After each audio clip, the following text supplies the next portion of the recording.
எல்லோருக்கும் வணக்கம். நிகழ்காலத்தில் வாழ்பவர் யார்?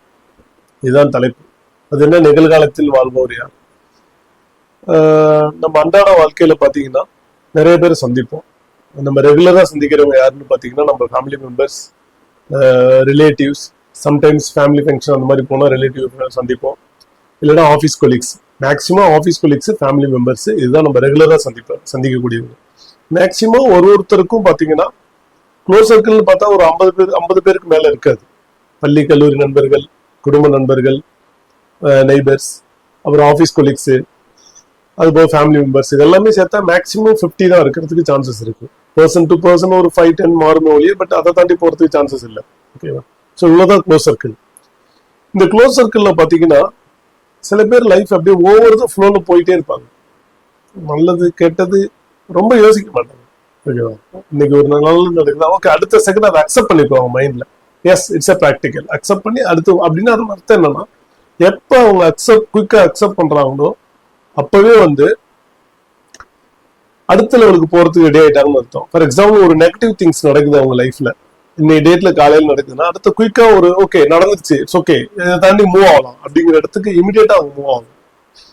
ஏன்னா அதை அவங்க ஹோல்ட் பண்ணாங்கன்னா அவங்களுக்கு தேவையில்லாம அது ஒரு ப்ரெஷர் வரும், மைண்ட்ல ஒரு டிப்ரெஷன் வரும், ஒரு டென்ஷன் வரும். ஓகேவா? ஸோ அதை தாண்டி போயிட்டே இருப்பாங்க. ஓகேவா? ஸோ அன்னன்னைக்கு நடக்கிற நெகட்டிவே ஜஸ்ட் அப்படியே இக்னோர் பண்ணிட்டு போயிட்டே இருக்கிறவங்க, ஒரு மாசத்துக்கு முன்னாடி நடந்தது, ஒரு வருஷத்துக்கு முன்னாடி நடந்தது, 2 வருஷத்துக்கு முன்னாடி பிசினஸ் லாஸ் பண்ணியிருப்பாங்க. சில பேர்லாம் அதையே நினைச்சிட்டு உட்காந்துருப்போம், இவங்க 2 வருஷமா இவ்வளவு லாஸ் ஆயிடுச்சு அப்படின்ற மாதிரி அந்த 2 வருஷமா டெய்லி அதை யோசிச்சுட்டு இருப்போம். ஓகேவா? சில பேர் பாத்தீங்கன்னா ஏதாவது ஒரு பிசினஸ் மட்டும் இல்ல, வேற ஏதாவது ஃபேமிலி ஃபங்க்ஷன், ஏதாவது ஒரு மனக்கசப்பு வந்துருக்கும், ரிலேட்டிவ் யாரோடையாவது, புரியுதா சொல்றது? ஸோ அதையே நினைச்சிட்டு ஓட்டிட்டு இருப்போம். அவங்களோட எனக்கு வருத்தம் ஆயிடுச்சு, அவங்க இந்த மாதிரி என்ன சொல்லிட்டாங்க அப்படிங்கிற மாதிரி ஒரு, அதாவது பாஸ்ட நினைச்சு மைண்டை டிஸ்டர்ப் பண்ணி அன்னன்னைக்கு வாழக்கூடிய வாழ்க்கைய பாஸ்ட வச்சே அவனுக்குள்ளேயே ஒரு டிஸ்டர்பை கிரியேட் பண்ணிக்கிட்டு லைஃபை மூவ் பண்ணிக்கிட்டே இருப்பான். ஓகேவா? சில பேர் என்ன பண்ணுவான், என்னை பத்தி சிந்திக்க மாட்டான். நாளைக்கு ஓகேவா எங்கேயா போவான், நாளைக்கு அப்ராட் போகணும், வெளிநாட்டுல செட்டில் ஆகணும், BMW கார் வாங்கணும். ஓகேவா? இந்த மாதிரி அடுத்தடுத்து அதை பத்தியே சிந்திச்சுட்டு இருப்பான். ஸோ அவனும் இன்னைய வாழ்க்கையை வாழ மாட்டான். ஸோ இதுல இன்னைய வாழ்க்கையை வாழ்றவன் யாருன்னா, ஒரு சம்பவங்கள் நடக்கும்போது அப்பப்ப அது நல்லதா இருந்தாலும் உடனே எடுத்துட்டு குயிக்கா அதை விட்டு மூவ் ஆகும், கெட்டதா இருந்தாலும் அதை எடுத்து ஜஸ்ட் உடனே இக்னோர் பண்ணிட்டு குயிக்கா இருந்து மூவ் ஆகும். ஸோ அவன் தான் தினம் வாழ்க்கையை வாழ்றவன் அர்த்தம். ரொம்ப பெரிய மன உளைச்சல் எடுத்துக்க மாட்டான், அதே சமயத்துல பெரிய சந்தோஷத்தையும் அவன் படமாட்டான். ஓகேவா? ஸோ அப்படியே நகர்த்தி ரொம்ப டீப்பான ஒரு சந்தோஷமும் அவனுக்கு கிடைக்காது. ஜஸ்ட் ஒரு நீர் குமிழி மாதிரி தான் சந்தோஷமும் துக்கமும். இட்ஸ் அ ப்ராக்டிக்கல் லைஃப், அவ்வளவுதான். இதான் லைஃப், இப்படியே மூவ் ஆகி போயிட்டே இருக்க வேண்டியதான்.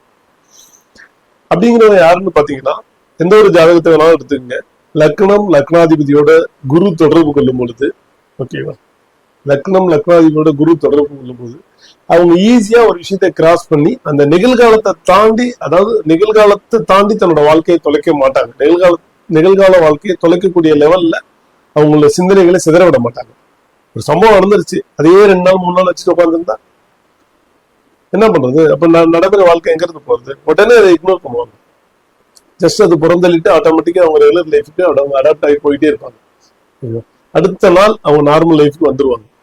ஸோ அவங்களுக்கு பாத்தீங்கன்னா பெரிய லெவல் மன உளைச்சலோ பெரிய சுமையோ அவங்களுக்கு வரவே வராது. அதே சமயத்துல எந்த ஒரு பெரிய பின்னடைவுமே வராது அவங்களுக்கு.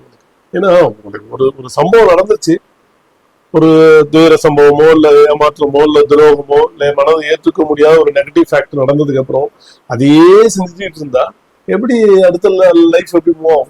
நிகழ்காலத்துல வாழவே முடியாது. கொஞ்சம் தேவையில்லாம ஹெல்த் இஷ்யூ உண்டு பண்ணும், கரண்டா ஒர்க் பண்ணக்கூடிய நம்ம ஒர்க் எல்லாமே எஃபெக்ட் ஆகும், ஃபேமிலியில் நிறைய சஃபர் ஆகும், ஃபேமிலி ரிலேஷன்ஷிப் பிரச்சனை ஆகும். ஸோ இதுலதான் அவன் போயிட்டு இருப்பான். ஸோ அதை உடனே இக்னோர் பண்ணிட்டு போறவன் லைஃப் சூப்பரா லீட் பண்ணிட்டு அவன் மட்டும் போயிட்டே இருப்பான். டக்குன்னு என்னவோ அடுத்த முடிவுகள் எடுத்து லைஃப் லீட் பண்ணிட்டு போயிட்டே இருப்பான். அவன் பெரிய லெவல் பின்னடைவை லைஃப்ல சந்திக்கவே மாட்டான். ஓகே. ஸோ இது குரு லக்னாதிபதியோட தொடர்பு கொள்ளும் பொழுது அவங்களோட சுபாவங்கள் இந்த மாதிரிதான் இருக்கும். நன்றி.